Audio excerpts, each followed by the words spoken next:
Il aura fait pour vous de prodiges. Mon peuple ne sera plus jamais dans la confusion. Terminons avec Galates 5.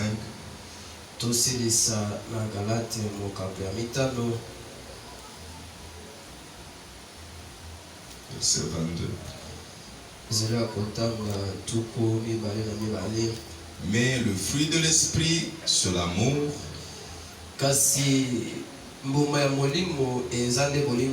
la joie, la paix, la patience, la bonté, la bénignité, la fidélité, la douceur, la tempérance. Pardon, Seigneur.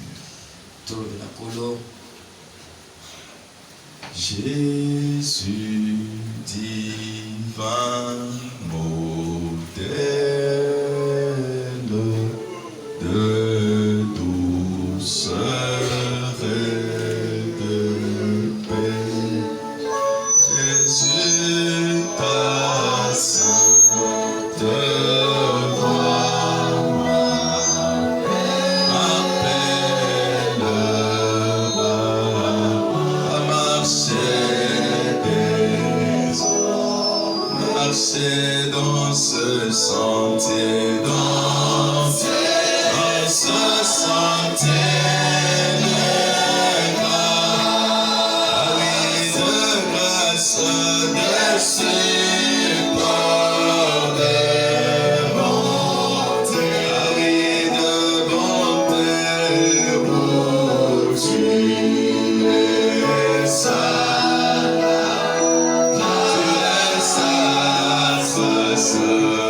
de ton église, de marcher dans ces sentiers,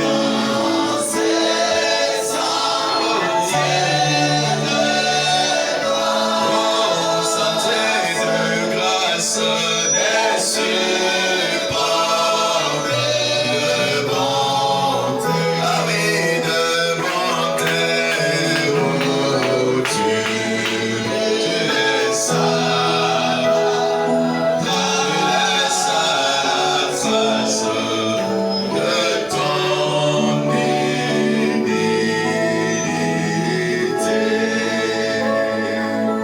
Alors que mon esprit se range à cette loi d'amour, Seigneur, pour vivre à ta louange, donne que 300 pour être comme toi, charitable, patient, humble, doux, saint, pur, irréprochable. Ah oui, faisant du bien, j'aimerais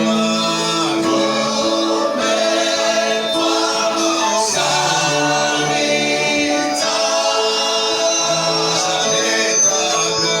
toi, charitable, patient, humble, doux, saint, pur, irréprochable,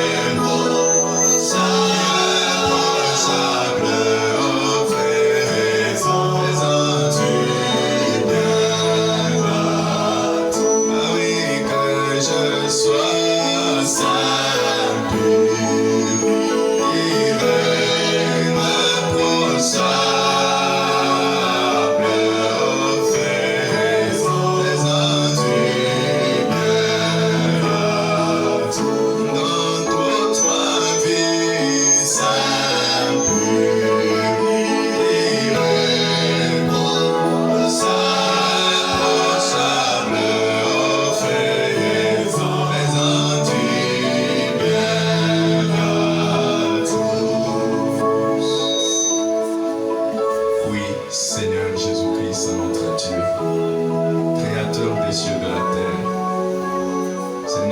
désir, Seigneur, c'est de te ressembler.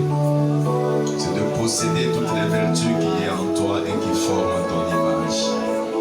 Aide-nous, Seigneur, à te ressembler. Si nous sommes encore venus cet après-midi dans ce sanctuaire, c'est dans le même souci, oh Dieu, d'être amené à ta ressemblance, d'être amené à ton image, pour que tu enlèves encore les surplus de chair, que tu puisses nous circoncire de plus en plus, pour que nous puissions refléter ta parole, pour que nous puissions refléter ton image.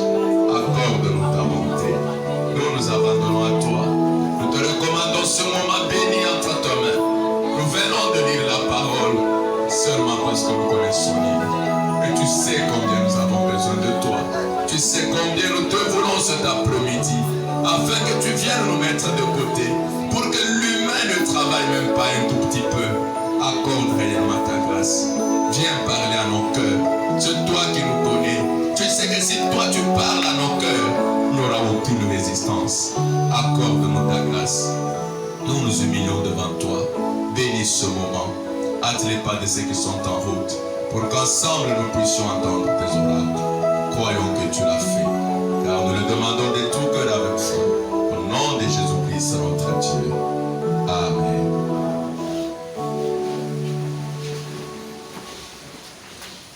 Amen. Encore une fois, que le Seigneur Dieu vous bénisse. Nous sommes en train de parler sur la restitution de l'arbre épouse.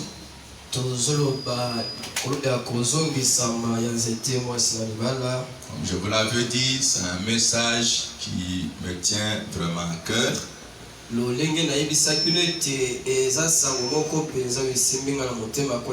voudrais qu'on termine avec l'année et qu'on commence avec ceci, cette année nouvelle.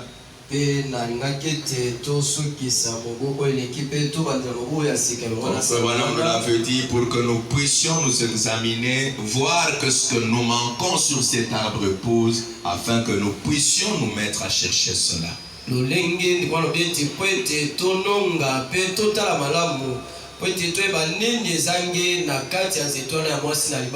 avons déjà commencé à parler sur la première caractéristique de l'arbre qui sont le fruit. Et nous avons montré Frère Branham qui nous a dit que le diable, quand il est venu pour s'attaquer à l'arbre épouse, la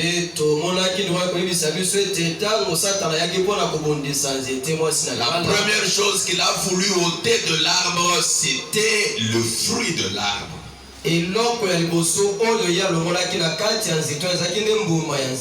Parce qu'il savait que l'arbre sera identifié quand il porte le fruit.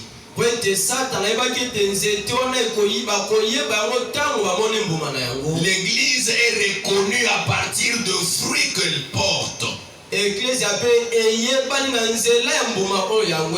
ainsi que le destructeur numéro 1 au service du diable, qui est le Gazam, quand il est venu pour s'attaquer à l'arbre épouse, il a commencé à manger tout le fruit. Et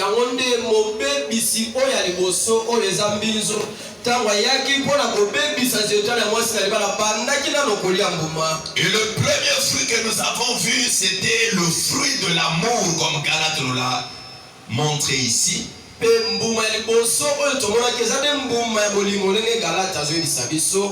le Gazam a ôté le fruit de l'amour. L'amour fraternel a disparu parmi le peuple de Dieu. On ne pouvait plus ressentir cette fraternité-là. Les gens sont restés avec un amour de bouche seulement. Mais leur cœur n'étant plus uni ou soudé, au point qu'ils sont capables de se faire du mal, alors qu'ils sont en train de s'appeler de frères et de sœurs. Ils sont capables de se vilipender les uns aux autres, de se critiquer, de se maudire. Tout ça, ça a ôté l'amour de l'église. Nous a dit que quand l'amour quitte l'église, l'église meurt sur le champ. L'amour fraternel a existé dans la première église. Mais tout au long de la marche, l'église s'est refroidie complètement. Nous sommes devenus de frères par apparence et non les frères des cœurs. Les gens ne se portent plus à cœur. La situation de l'un ne peut plus toucher l'autre. Les différences s'est installées dans le cœur de croyants. Quelqu'un peut même là être en train de mourir, mais personne ne s'en occupe. On n'a pas le temps de s'intéresser, mais quel est le besoin de mon voisin ici? On n'a pas le temps de s'ingérer dans la vie de mon frère pour voir quels sont son besoin. L'égoïsme s'est installé. On veut que chacun ne s'occupe que de sa propre vie et de sa propre famille. Alors que quand Christ est allé sur le calvaire, Madame dit qu'il était en train de chercher une famille. Il a donné de son sang pour qu'il engendre pour Dieu de fils et de filles. Mais Christ est tellement attristé de voir qu'après un grand travail qu'il a abattu au calvaire, un travail qu'il a abattu dans beaucoup de sacrifices, un travail qui lui a demandé l'opprobre le plus grand qui pouvait exister. Il a porté tout cela. Son intention c'était d'avoir une église unie. Et il avait eu cette église là au début à la Pentecôte. Et Christ était dans la joie. Mais sur le parcours de l'église, le diable ne pouvait pas laisser les choses marcher normalement. C'est ainsi qu'il a envoyé le premier destructeur que la Bible appelle le Gazam. Un mangeur de fruits de l'esprit. Il a détruit tout le fruit de l'esprit. Et l'amour a disparu parmi le peuple. Les gens sont restés les chrétiens de nom. On ne se connaît que d'apparence, mais une fausse fraternité. Mais frère Branham nous a dit, Christ avait promis dans le livre de Joël qu'on a lu, je restaurerai. C'est cet amour-là véritable. Nous sommes dans l'âge où elle doit revenir dans l'église. Nous sommes dans l'âge où nous devons encore voir les cœurs des hommes et de femmes se lier ensemble comme un seul homme.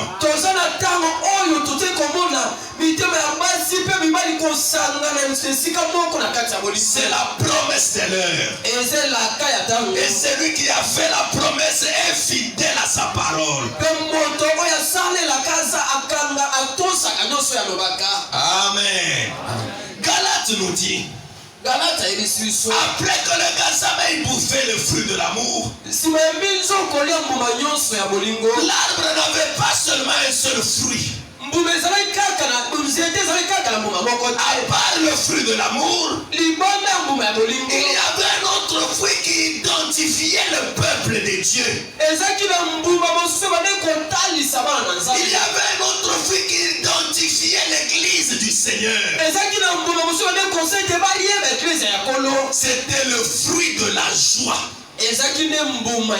La joie du salut. Frère Branham dit, après avoir bouffé l'amour, le gazam s'est attaqué à la joie du salut. Il a refroidi les cœurs des hommes et des femmes. La joie a quitté les cœurs des hommes et des femmes. Au point que il commence à faire des choses de Dieu, mais sans émotion dedans. Quelqu'un peut lire la Bible, mais son cœur ne bouge pas. Vous voyez les frères et les sœurs assis à l'église, la main à la joue. Ils adorent le Seigneur, c'est comme si les mains avaient des plaies. Quoi ça? La joie a quitté leur cœur. Ils ne savent plus qui est-ce qu'ils adorent. Amen. Ils sont à l'église mais tristes. Alors que l'homme sage de la Bible dit, quand la joie quitte un cœur, votre esprit sera abattu. Le diable a ôté la joie pour nous affaiblir en esprit. Amen. Lisons Proverbe 15. Le verset 13. Le diable a ôté la joie de l'église. Les gens viennent à l'église, mais sans la joie dans les cœurs. L'église est devenue comme une morgue. Pour dire amen à la parole, il faut qu'on leur dise, dites amen. Quand quelqu'un de lui-même dit amen, les autres se retournent pour voir mais qui a dit ça. Quoi ça? L'église est devenue une morgue. L'église de Dieu n'était pas comme cela. Amen. Écoutez d'abord comment David nous dit. Allons d'abord dans Psaume. On va revenir dans Proverbe. Comment on doit venir dans la maison de Dieu? La maison de Dieu n'est pas une morgue. La maison de Dieu, c'est l'endroit le plus bruyant qui existe. L'endroit le plus bruyant, il y a Makelele. Amen. Écoutez le psaume. Au chapitre 100.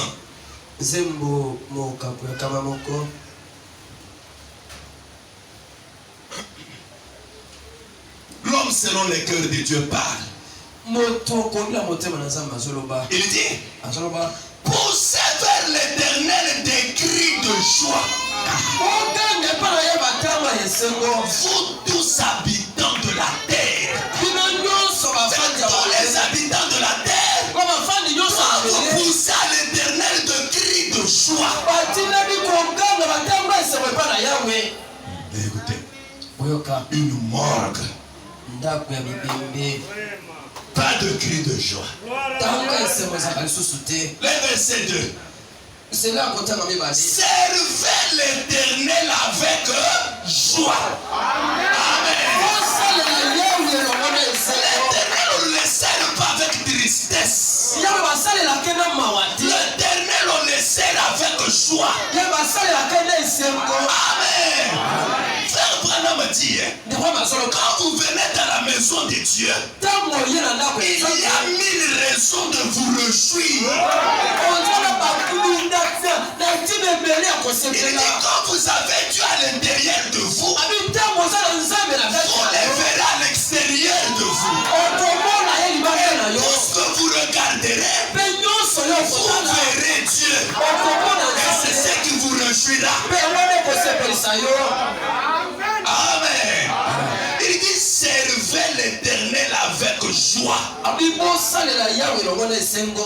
Venez avec allégresse dans sa présence.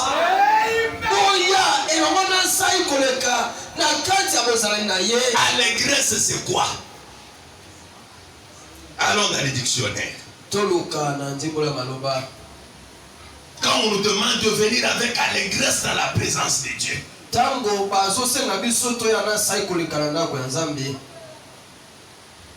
allégresse, c'est la joie qui se manifeste au dehors.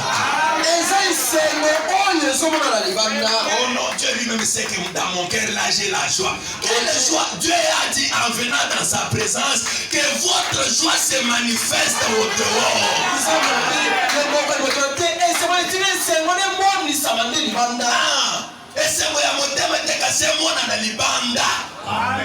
Ce n'est pas l'église triste. On loue le Seigneur quand tu es assis. C'est comme si la bouche là ne s'ouvre pas. Quoi ça?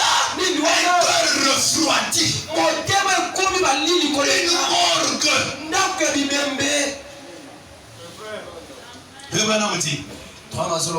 C'est David qui dit.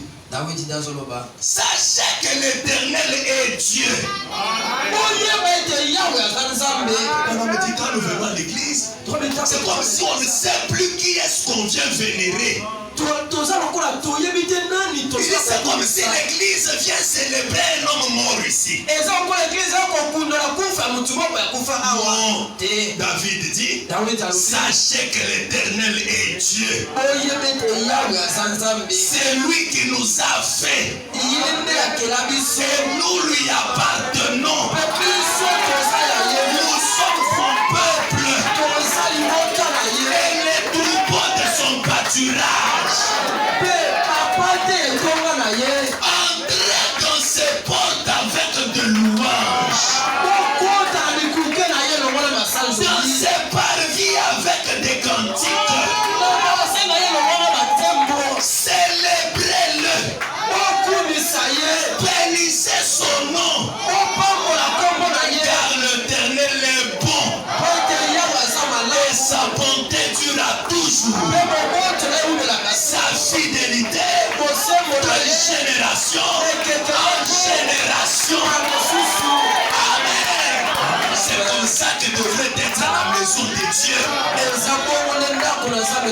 Pas la maison comme une morgue, mes amis. Prenons Psaume 68. Que vous voyez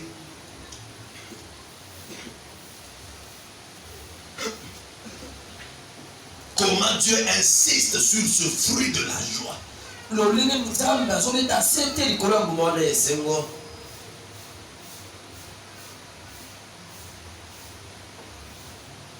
Verset 4.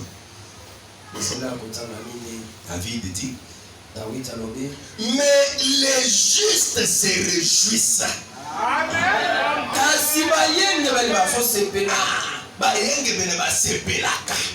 Et il dit quelque part, la joie est pour les hommes justes. Toi tu es toujours triste. Le problème aussi qui t'attriste, tu es dans la maison de Dieu, tu es toujours triste. Tu n'es pas un homme juste.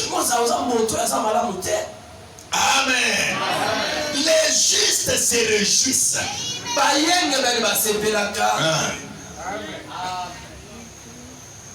David dit, et il triomphe devant Dieu. La joie fait triompher. Amen. Quand vous êtes joyeux, vous allez toujours triompher. Mais la tristesse vous enfonce davantage dans le chèque. Soyez joyeux. Dieu vous a créé pour que vous soyez content à tout moment. C'est pourquoi l'apôtre Paul dit dans Philippiens, réjouissez-vous toujours dans le Seigneur.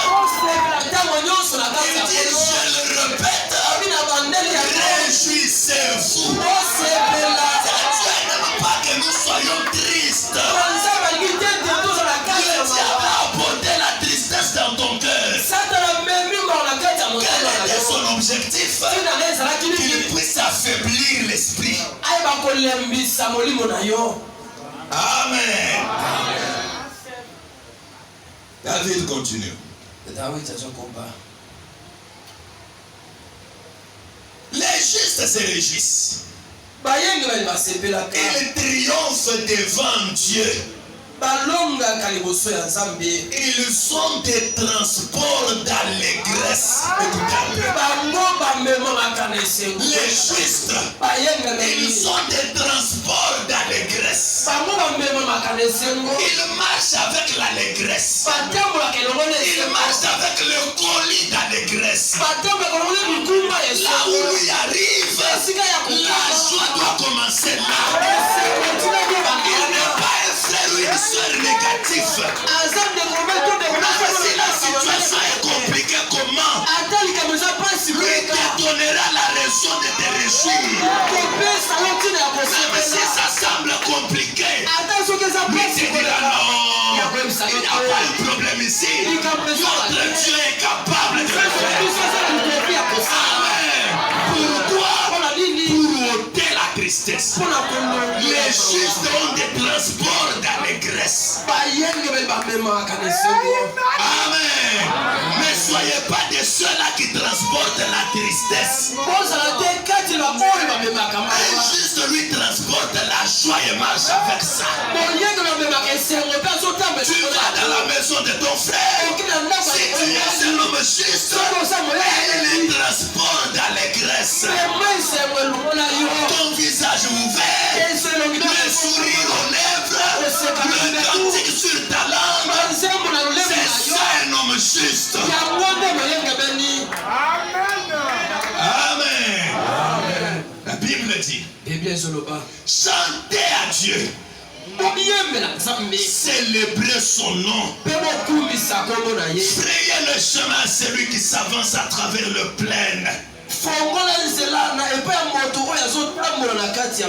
L'Éternel est son nom.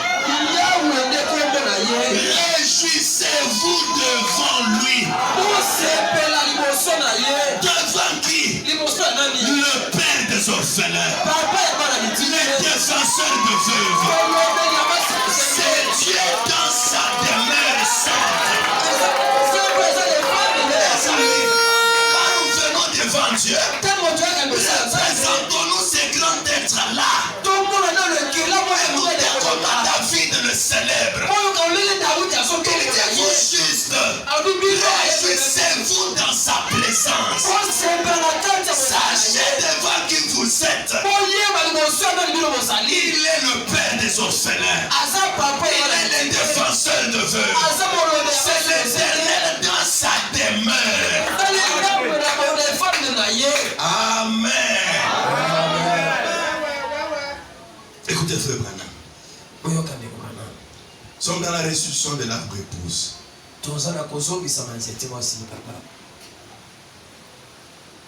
En 1941.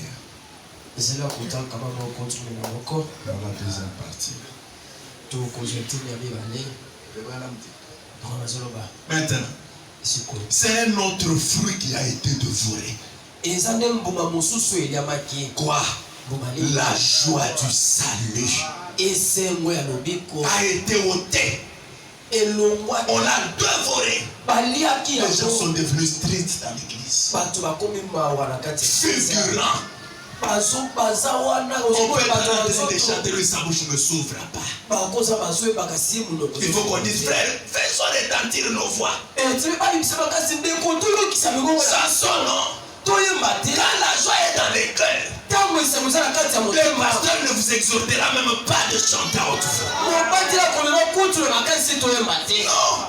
Quand ça se fait comme ça, les gazam t'a visité. Amen. Frère me dit, quand la joie du salut est ôtée, on commence à dire, vous faites trop de bruit. Oh là là. Comment pouvez-vous prêcher, frère Branham? Frère Branham, une femme m'a dit ça une fois.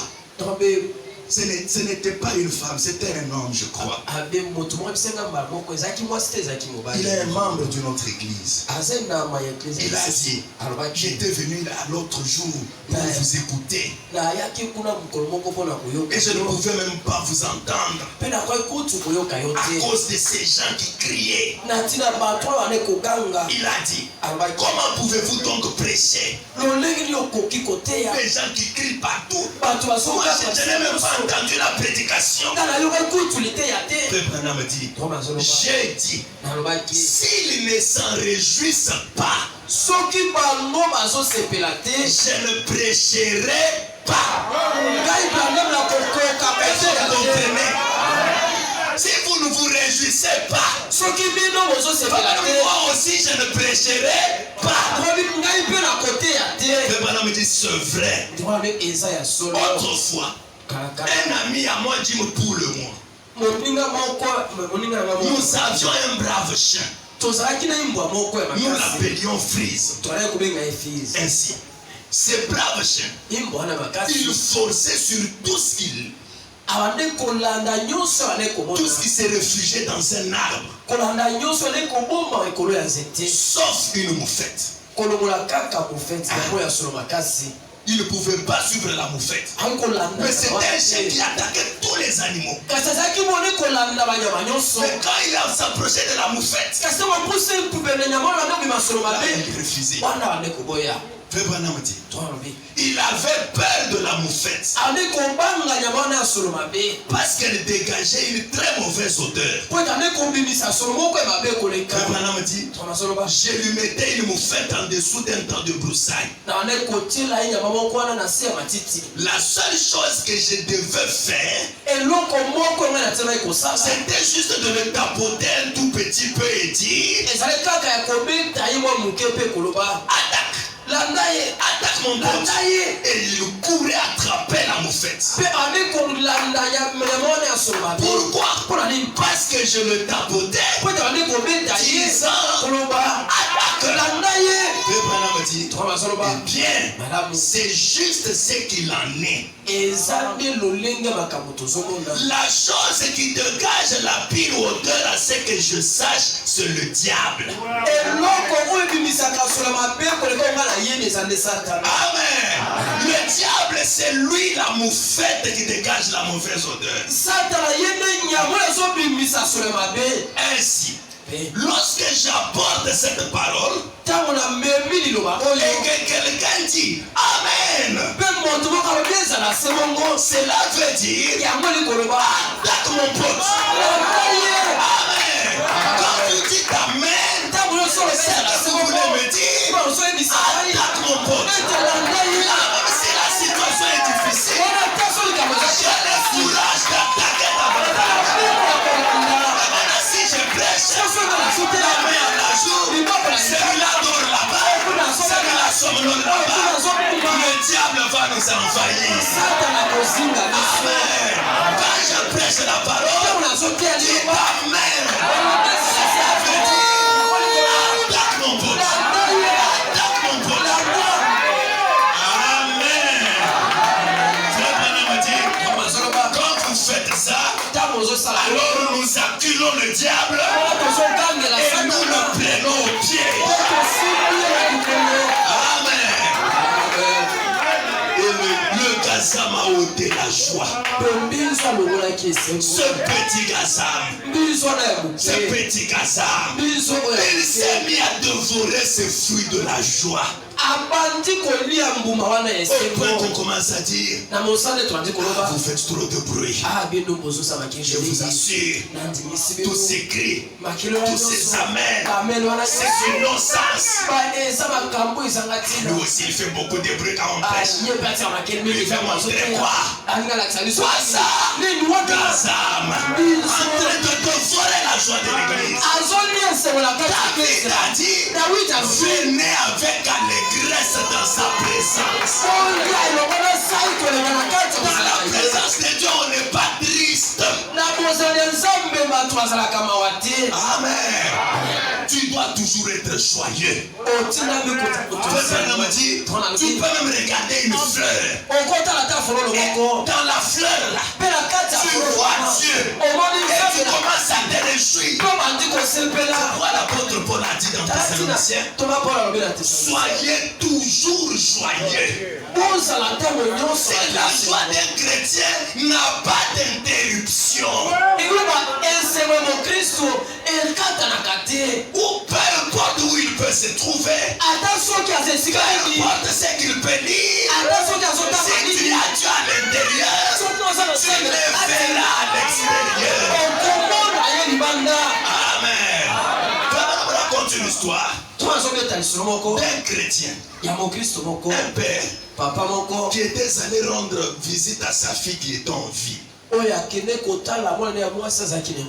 Amen. Nous sommes dans Israël à la mer Rouge. Partie 2. Commençons à partir de Psalm 94. Frère Branham dit, une fois, un vieux monsieur avait été pleinement rempli du Saint-Esprit. Il passait des moments vraiment merveilleux. Le Kazam n'avait pas encore rongé son fruit de la joie. Parce que son esprit bouillonnait encore. Salomon dit quand la joie quitte l'esprit, s'affaiblit.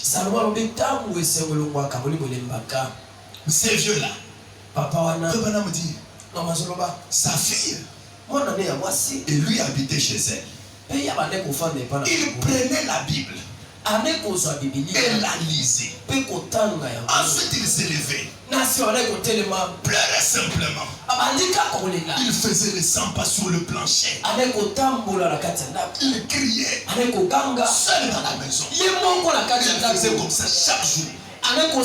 Dès qu'il ouvrait la Bible, il se met à lire. Son cœur était rempli de joie. Il commençait à faire des 100 pas lui-même. Il commençait à pleurer. Il criait gloire à Dieu. Maintenant un jour, sa fille voulait organiser une petite réception. Vous savez, alors elle prit le vieil homme. Elle s'est dit, je vais le mettre à l'écart. Sinon il va déranger tous mes invités qui vont sortir. Avec tout ce bruit-là, il lui a dit, papa, des femmes vont venir aujourd'hui. Je sais que toi tu ne voudras pas gaspiller ton temps au milieu de ces femmes. Il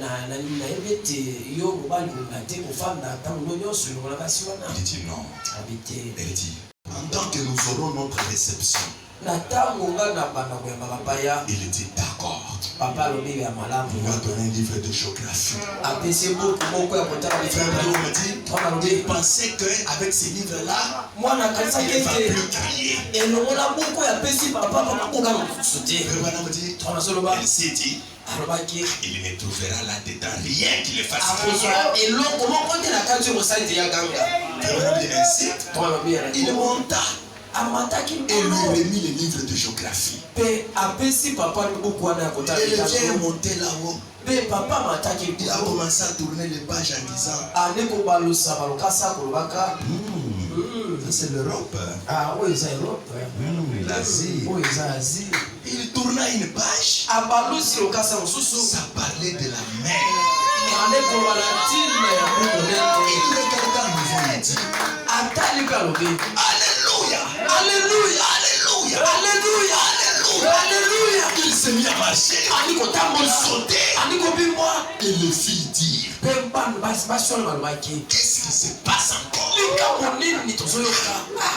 Si on a même ravi la Bible, qu'est-ce qui se passe encore? Les livres de géographie, on commence encore à les faire crier. Elle est montée. Il y a quelque chose qui cloche papa. Qu'est-ce qui se passe? Ça, ce n'est pas la Bible. Ça, c'est le livre de géographie. Elles montèrent les escaliers, arrivèrent là-haut. Et les vieilles ont crié. Gloire au Seigneur. Alléluia. Alléluia. Alléluia. Elle dit, Papa, qu'y a-t-il? Alléluia, avec les livres de géographie. Il dit, oh chérie, tu m'as donné ce bon livre à lire. J'ai lu ici que la mer n'a pas de fond. Et hier soir, j'ai lu dans ma Bible que Jésus a jeté mes péchés dans la mer. C'est que mes péchés descendent toujours. Ça descend toujours. Alléluia. Amen.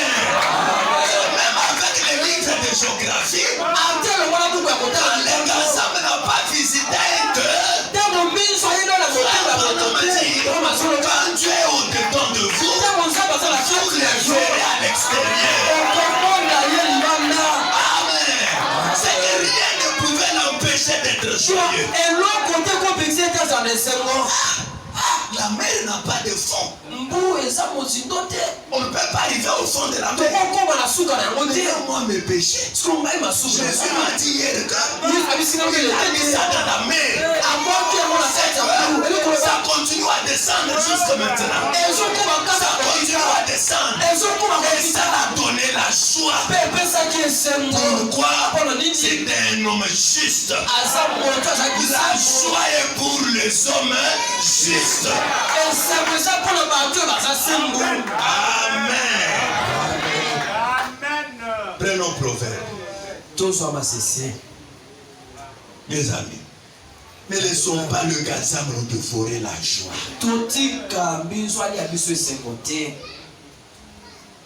Proverbe 15-13. Un cœur joyeux rend le visage serein. Amen.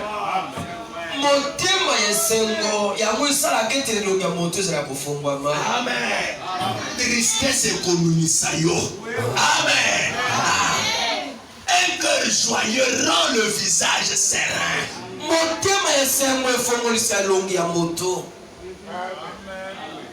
Salomon dit. Mais quand le cœur est triste, l'esprit est abattu. Amen. Voilà pourquoi tu as un esprit faible. J'ai le Saint-Esprit, mais un Saint-Esprit faible. Pourquoi? Sans la joie. Un cœur toujours triste. Amen. Un cœur toujours triste. Somme 122.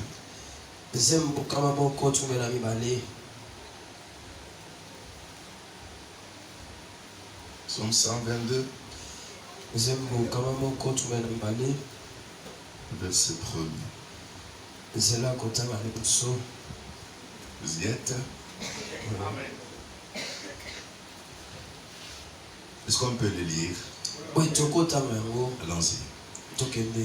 Je suis dans la joie quand on me dit allons à la maison de l'Éternel. Amen. Donc, juste la nouvelle là, quand on me dit seulement allons à la maison de l'Éternel, déjà je suis rempli de joie. Regardez les joueurs. Quand les matchs, on peut dire ça se joue même, ça commence à 16h. Mais les supporters là, déjà le matin, vous le voyez commence avec des sifflets. Il monte et descend. Il met même les couleurs là-bas. Ils sont dans l'esprit. Paul dit, ils font ça pour une couronne corruptible. Mais toi, tu viens devant un Dieu, mais triste, sans joie dans le cœur. C'est ce qui t'amène même à venir en retard. C'est ce qui t'amène même à ne pas chanter quand on chante. Mon ami. Psaume 98.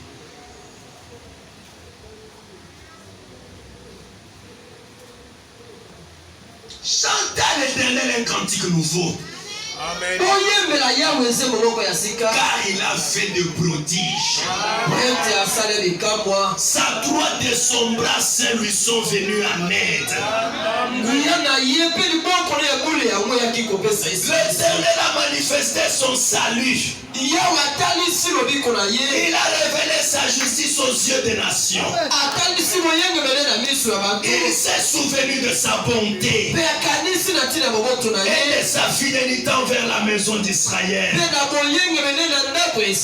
Toutes les extrémités de la terre ont vu le salut de notre Dieu. Poussez vers l'Éternel des cris de joie.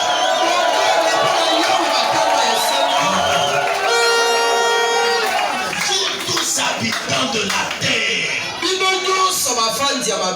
faites éclater votre allégresse et chantez. Chantez à l'Éternel avec la harpe. Avec la harpe, chantez des cantiques. Avec les trompettes au son du corps. Poussez des cris de joie devant le roi, l'Éternel. Amen. Mes amis, la maison de Dieu ne doit pas être comme une morgue. Comment le diable peut nous attrister même dans la maison du Créateur. La joie, c'est l'identification des hommes justes. Un homme juste est identifié par la joie. Mais aujourd'hui, vous avez même honte de chanter en cours de route. Vous avez honte que votre voisin vous voie chanter. Vous avez honte de crier. Vous avez honte de danser pour Dieu. Amen. Écoutez, frère Branham. Nous sommes dans le plus grand flash d'information de l'histoire.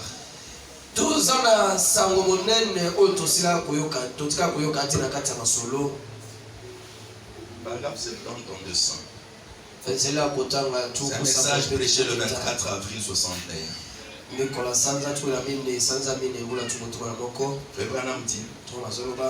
Aujourd'hui, c'est comme si les églises se réunissent pour adorer. J'ai horreur de le dire. Mais il me semble que les églises se réunissent aujourd'hui pour honorer un mort.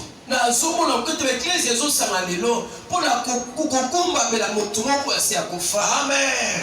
C'est comme si on se réunit pour honorer un mort.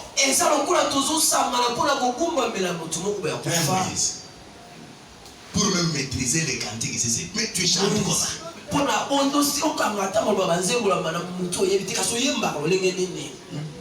Comment tu exprimes ta joie devant Dieu? Amen. Les gens entrent dans un bâtiment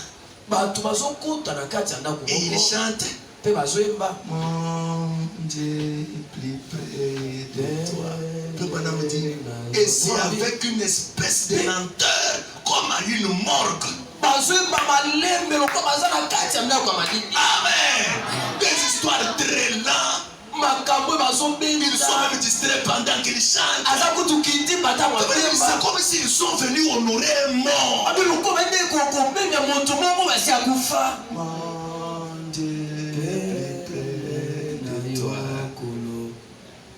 Avec une espèce de lenteur comme une mort.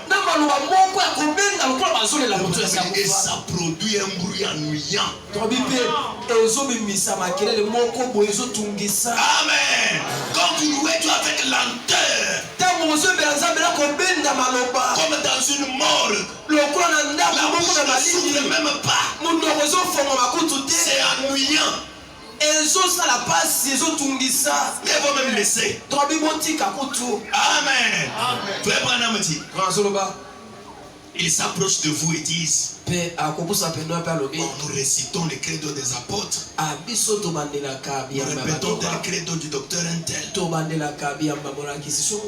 là là. C'est comme si on était triste pour cela.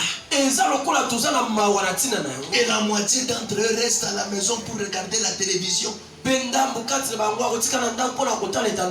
de venir à l'église le dimanche. C'est vrai. Mort. Juste un cadavre ambulant.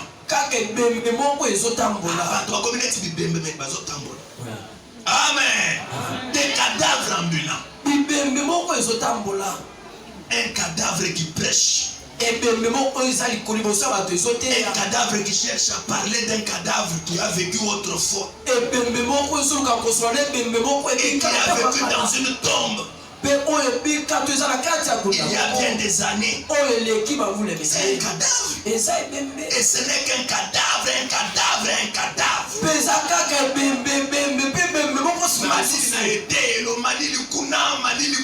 Donc toute l'église est un cadavre. Amen. Nous ne sommes pas dans une morgue. Il faut adorer un Christ qui est mort. Ils vont adorer un Christ qui est mort. C'est pratiquement la condition exacte de l'église aujourd'hui.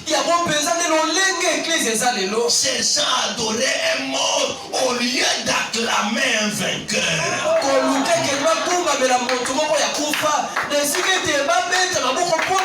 Christ, c'est un vainqueur. Il vient dans la maison de Dieu. C'est pour acclamer le vainqueur. Acclamons d'abord le vainqueur.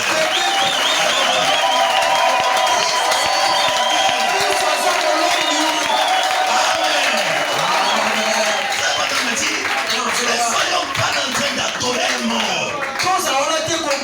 Il faut acclamer le vainqueur. Amen. Gloire à Dieu. Je suis heureux d'être pentecôtiste des cœurs.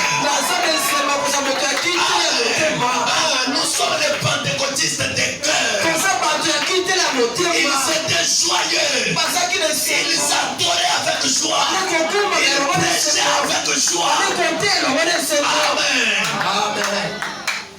Les pentecôtistes des cœurs. Mais voilà, me dit, pas par dénomination. Non.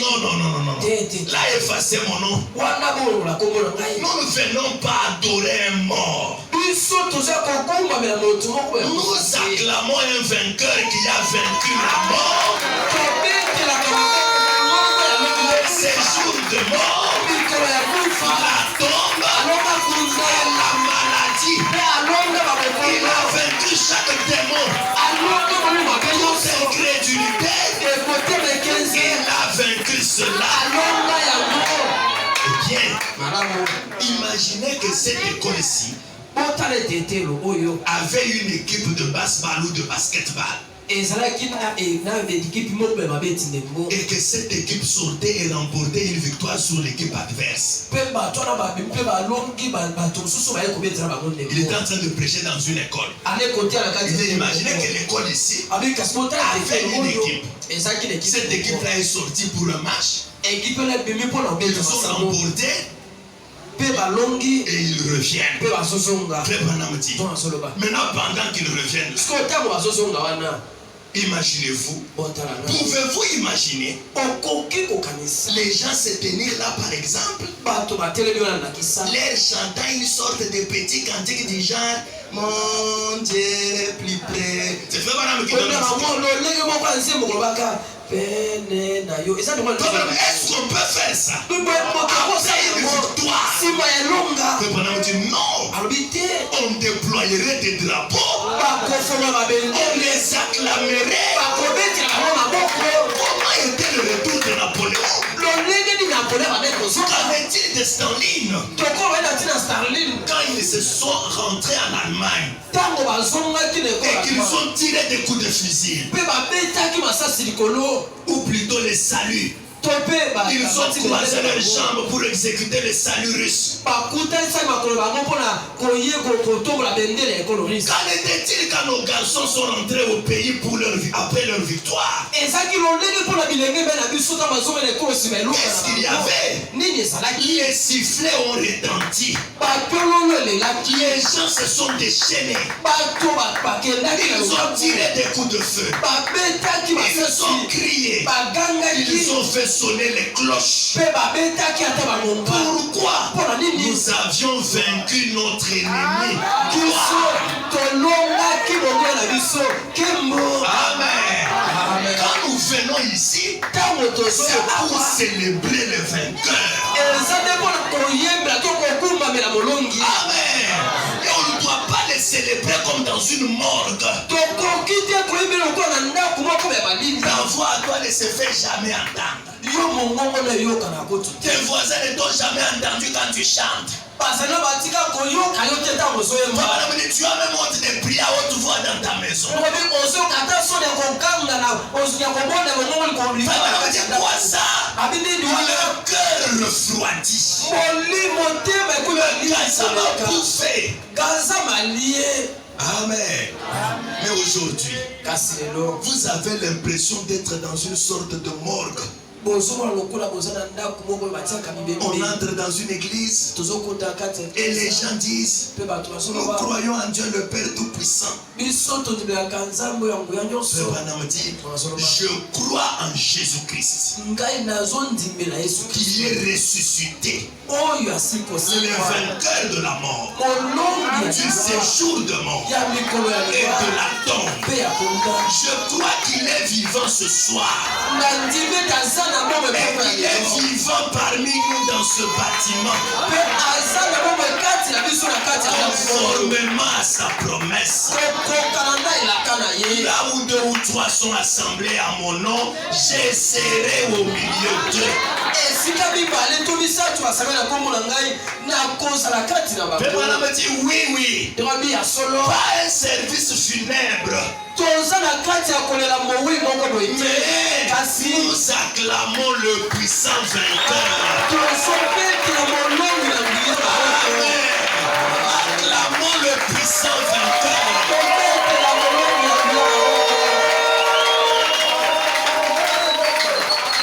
Nous allons nous mettre debout. Et lisons Philippiens 4:4. Et totanga Philippiens mokakomine izila kotanga mine.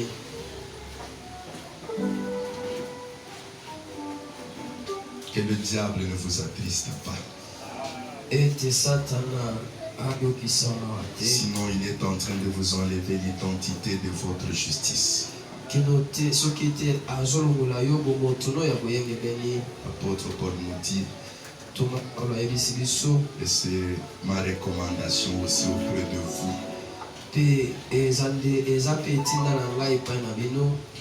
Réjouissez-vous toujours dans le Seigneur. Je le répète. Réjouissez-vous. Amen. Réjouissez-vous. Il y a toujours une occasion de vous réjouir. Quand le diable te dit, regarde, tu manques de babouche. Tu n'as pas de chaussures. Tu marches en babouche. Réjouis-toi. Dis-lui, il y a des gens à cette heure. Ils manquent de pieds. Ils ont des pieds retournés comme ça.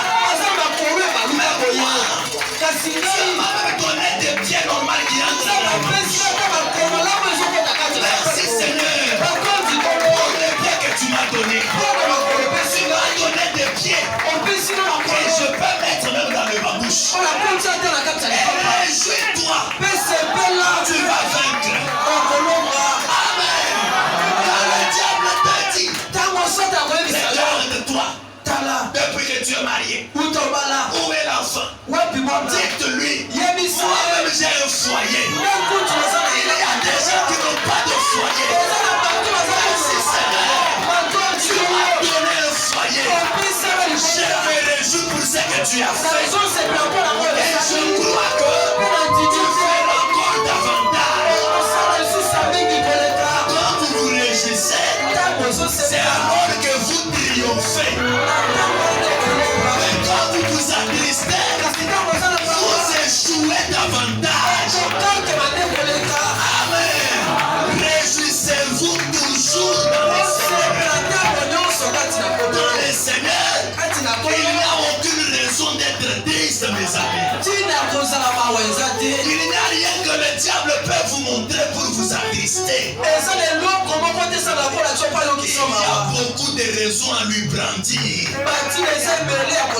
Le grand problème, nous voulons regarder ce qu'on n'a pas. Pour se réjouir, regarde ce que Dieu t'a donné. Réjouis-toi d'abord. C'est alors que Dieu ajoutera. Amen. Ne soyons pas envieux, mes amis. La joie, c'est le fruit de l'esprit. La joie affermit l'esprit. La joie rend l'esprit fort. Mais la tristesse nous affaiblit en esprit. Ne soyez pas tristes. À partir de ce soir, soyez toujours joyeux. Tu as créé le cœur de l'homme pour être content.